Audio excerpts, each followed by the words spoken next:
안녕하세요. 소셜미디어 언어 악플과 선플이라는 제목을 가지고 발표를 하게 된 홍민혁입니다. 일단 우선 목차 살펴보겠습니다. 저희는 문제 제기를 먼저 할 것이고요. 두 번째로는 악플에 대한 정의에 대해서 알아볼 것입니다. 세 번째로는 악플을 남기는 이유, 그리고 이제 네 번째로 악플의 언어적 문제점을 저희가 알아볼 것이고요. 악플을 해결할 수 있는 방법이 있는지, 그리고 이제 그의 대표적인 예시로 선풀운동에 대하여 이야기해 보려 합니다. 혹시 여러분들은 악플로 인하여 세상을 떠난 유명인들을 알고 계실까요? 예를 들어 개그우먼 박지선, 가수 설리, 구하라 등이 있는데요. 비단 연예인뿐만 아니라 일반인, 인플루언서, 운동선수와 인터넷 방송인까지 굉장히 많은 이들이 악플로 인하여 세상을 떠났다는 그런 분석이 있습니다. 특히나 사이버 공간이 발전하면서 커뮤니케이션의 개념은 완전히 바뀌었으며 더불어 스마트폰과 SNS가 일상화되면서 악플의 개수도 굉장히 기하급수적으로 늘어났습니다. 이런 악플은 익명성과 비대면으로 온라인 환경에서 발생하므로 피해자만 남고 피의자는 존재하지 않는 경우가 많습니다. 따라서 저희 조는 이러한 악플의 심각성에 대하여 이야기를 나눠보려고 합니다. 우선 악플이란 정확히 무엇일까요? 악플에 대한 사전적 정의는 인터넷의 게시판 따위에 올려진 내용에 대해 악의적으로 평가를 하여 쓴 댓글이라고 합니다. 악플은 또한 이제 합성어인데요. 악성과 리플이라는 단어의 합성어입니다. 이러한 악플을 쓰는 사람들에게 이 알을 붙여서 악플러라고도 하며 이제 어느 특정 그런 연령에 국한되지 않고 10대부터 50대까지 굉장히 다양한 연령층이 존재하기도 합니다. 이러한 악플은 인터넷 이전과 인터넷 발전 이후로 나눠볼 수 있습니다. 인터넷 이전에는 악플이라고 칭하지는 않았지만 누군가를 비판하는 것이 있었는데요. 그러나 이것은 익명의 낙서에 불과했으며 제한적인 공간에서 이루어졌습니다. 따라서 파급력이 적었기 때문에 개인의 감정을 배설하는 정도였습니다. 또한 어떤 책이나 방송을 보고 분노한 시민들이 방송국과 출판사 등에 향한 편지를 작성하는 것이 대부분이었습니다. 그러나 사이버 언어폭력의 문제가 대두되기 시작한 것은 PC통신 시절부터입니다. PC통신으로 사람들과 통신을 하며 이른바 게시판 문화가 활성화되었는데요. 그러면서 서슴없이 어떤 특정인들을 비난하는 경우가 있었으며 대표적인 사건으로는 여중생이 자살하는 일도 벌어졌습니다. 당시 언론에서는 이러한 문제를 주목 없는 폭력이라는 표현을 함으로써 PC통신의 언어폭력의 문제점을 주목했습니다. 그 이후에도 본격적으로 악플이라는 것이 번지기 시작한 것은 인터넷의 발전과 연관이 있습니다. 카페나 블로그에 이제 댓글 문화가 확산이 되었고, 그리고 뿐만 아니라 커뮤니티와 온라인 뉴스 댓글에도 이게 댓글을 다는 그런 기능이 접목되었지만 여전히 익명성이라는 것이 문제로 남게 되었습니다. 이러한 익명성을 악용하는 사람들이 여전히 많다라는 뜻이고, 그리고 이제 네 번째로는 스마트폰의 발전인데요. 이제는 언제 어디서나 인터넷 및 SNS가 사용 가능한 환경이기 때문에 악플은 최근에 들어서 굉장히 더욱더 민감해진 영역이 되기도 했습니다. 이런 악플을 남기는 이유는 무엇일까요? 굉장히 다양하지만 저희는 5가지를 준비해 봤습니다. 먼저 첫 번째로는 악플러들의 낮은 자존감입니다. 악플러들은 자신의 자격지심을 인터넷 세상의 누군가에게 비난함으로써 스트레스를 풀고 그런 내적인 열등감을 투사하고 있습니다. 즉, 억압을 벗어남으로써 자유로움을 느끼기 위하여 의도적으로 악플을 작성한다는 것입니다. 억압된 심리가 악플로 표현되고 이는 자존심이 채워지는 듯한 착각을 일으킨다는 것입니다. 두 번째로는 책임감 부족입니다.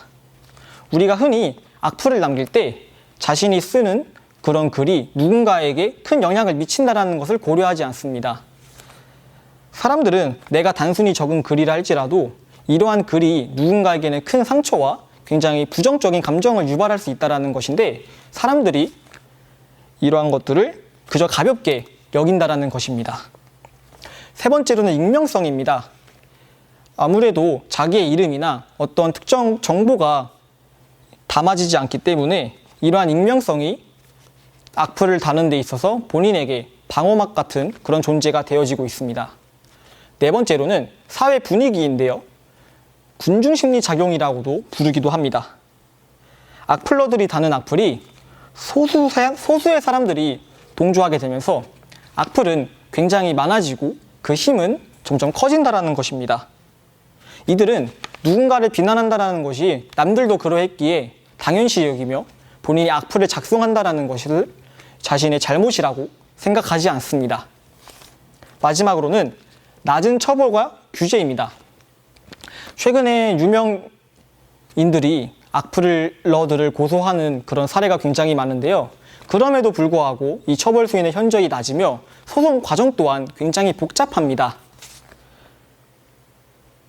또한 이제 악플에 대한 규제가 여전히 낮고 이런 악플을 완전히 해결하려고 하는 그런 규제들이 뚜렷하지 않기 때문에 여전히 악플을 남겨지고 있다는 분석입니다. 이제는 악플의 언어적 문제점을 살펴보려 합니다. 이때 언어적 문제점은 일종의 언어적 특징으로 보셔도 무방할 것입니다. 첫 번째로는 온전한 문장이 아니라 조서나 서술어가 빠진 짧은 비문이 사용된다는 것입니다. 두 번째로는 단순 단어들의 나열이며 세 번째로 2인칭 복수, 감탄사, 명사 추정 범주, 과거 시제의 빈도가 많았다라는 분석입니다. 반대로 이제 서술격 조사, 뭐뭐이다 다들 아실까요? 그거에 대한 사용은 굉장히 비율이 적었다고 합니다. 이제 그에 대한 이유를 분석해 본 결과 악플은 대부분 이제 단정적인 표현으로 주가 되기 때문에 행동 이유와 의미 설명에 대해서 굳이 서술할 이유가 없기 때문입니다. 따라서 서술격 조사 뭐뭐이다가 사용되지 않다라는 것을 알 수 있고, 그리고 이제 한글 자모만 사용되며 띄어쓰기를 무시하고 남긴다라고 합니다. 공통적으로 보면 악플은 다른 문장들보다는 구조가 단순하다는 것입니다. 그리고 이제 오른쪽을 보시면 대상의 특정을 잡아 비난하는 명사를 사용한다고 합니다. 대표적인 예시를 살펴보려고 하겠습니다. 지식이 부족해 보이는 유명인들에게는 닭대가리라는 표현을 쓰고 키 큰 유명인들에게는 꺽다리라는 표현을 쓰며 기레기, 뭐뭐 빠돌이, 뭐뭐 빠순이와 같이 특정 특징이나 특정 범주를 명사로 사용하여 그들을 이제 비난하는 그러한 단어들의 특징도 보이고 있다는 것입니다. 그래서 악플을 해결할 수 있는 방법에 대해서는 무엇이 있을까요? 실제로 한국 사회에서는 다양한 방법들을 통하여 악플을 해결하려는 노력이 보여지고 있습니다. 먼저 적극적인 처벌의 강화입니다. 표현의 자유가 악플러들의 방어수단으로 사용되고 있다는 것인데요. 자신의 생각을 글로 나타내는 표현의 자유가 누군가에게는 상처와 심각한 피해를 입힐 수 있다는 것입니다. 따라서 올바른 댓글 문화를 양성하기 위해서는 적극적인 처벌의 강화가 필요할 것입니다. 실제로 대법원에서는 악플은 표현의 자유가 아니라 모욕죄가 성립된다라는 그런 언급을 하였습니다. 이는 이제 대법원에서도 이러한 심각성을 인지하였다는 것이며 결론적으로는 악플은 엄격한 처벌이 이루어져야 한다는 것입니다. 두 번째로는 SNS와 포털 사이트에서 악플을 방지하기 위한 시스템들이 여러 도입되고 있다는 점입니다. 여러분들이 많이 사용하시는 인스타그램 같은 경우에는 2016년부터 모욕적인 단어를 차단하는 악플 방지 시스템을 도입하였으며 네이버에서는 클린봇, 카카오에서는 금칙어 설정을 통해 자동 치환 기능을 적용하고 있습니다. 또한 이들은 욕설 데이터베이스 통합을 통하여 더 많은 댓글에 필터링이 달리도록 하고 있으며, 그리고 욕설과 남을 비방하기 위한 그러한 금칙어로 설정이 되어 해당 단어를 다른 단어로 치환해 주거나 아예 삭제시키는 그런 기술을 설정하여 변화를 주고 있습니다.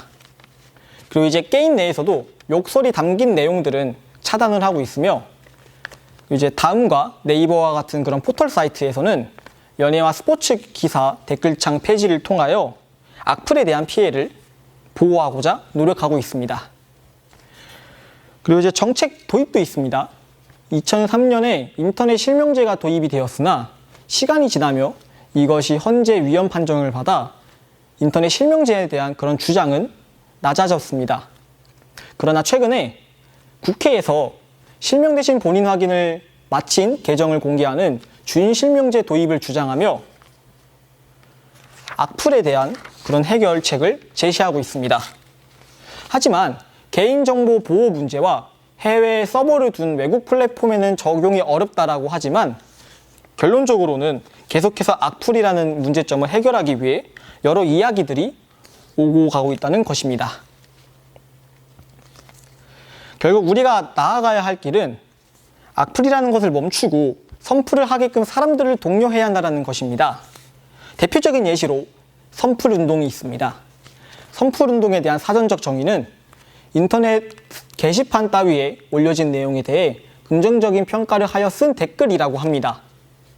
또한 이러한 선플은 악의적인 댓글이었던 악플에 반대어이기도 하고, 더 넓게 해석을 해보자면 선한 말, 선한 글, 선한 행동, 즉 선한 마음의 실천이라는 뜻입니다.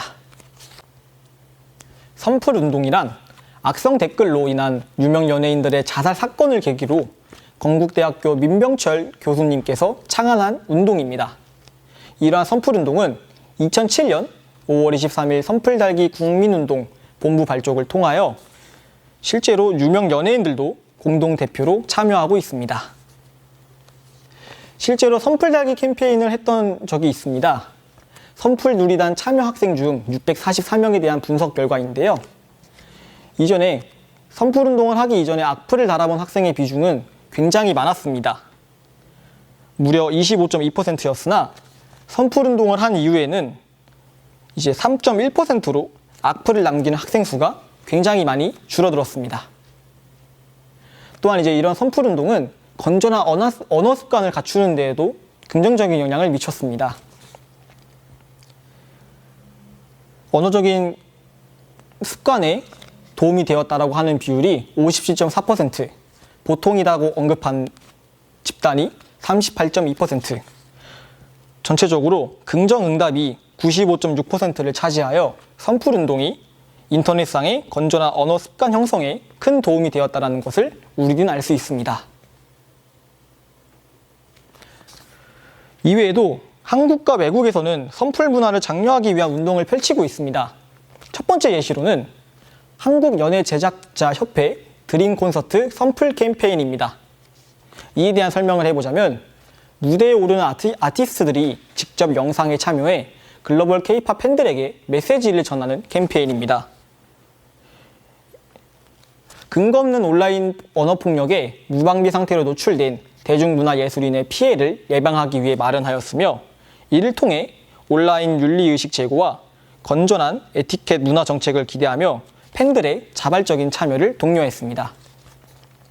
결론적으로 대중문화예술인들에 대한 선플이 또 다른 선플로 이어지는 선순환의 구조의 확립을 기대하였으며, 이것은 굉장히 좋은 선플 문화 장려운동의 사례로 꼽히고 있습니다.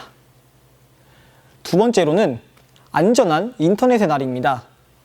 매년 2월 둘째 주 화요일 2004년 유럽연합에서는 더 나은 인터넷을 만들기 위해 제정하였다라고 합니다. 이는 악플의 경각심을 일깨우고 좋은 댓글 문화를 만들어 나가기 위한 노력이었습니다. 최근에는 이제 댓글창이 폐지되자 악플러가 유명인들의 SNS와 같은 곳에 악플을 만들어내는 경우도 있습니다. 그리하여 선플 재단에서는 학교와 직장에서 1년에 1시간만이라도 인터넷상에서 악플 대신 좋은 글을 달자는 취지로 사이버 폭력을 예방하자는 교육을 통하여 그러한 법안을 국회에도 제안을 했습니다. 또한 선플 재단은 2021년 틱톡의 선플의 의미를 알리고 선플을 실천하는 선플 영상을 만들어 올리는 해시태그 선플운동 챌린지를 전개하고 전국의 학교와 직장에서 온라인 선플 인성 교육 추진을 계획하고 있습니다. 참고 문헌은 다음과 같습니다. 마지막 메시지를 남기고 발표를 마칠까 합니다. 여러분들은 앞으로 악플을 굉장히 자주 접할 수도 있고 때에 따라 당사자가 될 수도 있습니다.